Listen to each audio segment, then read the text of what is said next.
Before smart cars and software, Tata forged its legacy in steel, powering India's industrial rise. From raw metal to moving machines, Tata stepped into automotive manufacturing with scale and ambition.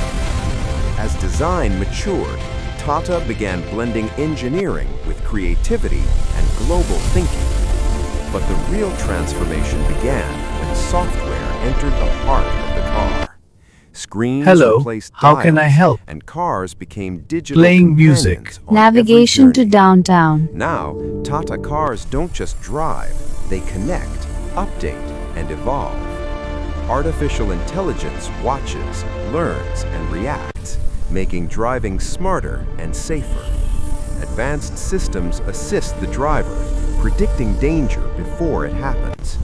Electric platforms turn vehicles into software-defined machines built for the future. The road ahead leads toward autonomy, where cars think as much as they move. In smart cities, Tata vehicles become part of a connected ecosystem. From steel to software, Tata is no longer just building cars, it's building the future of mobility.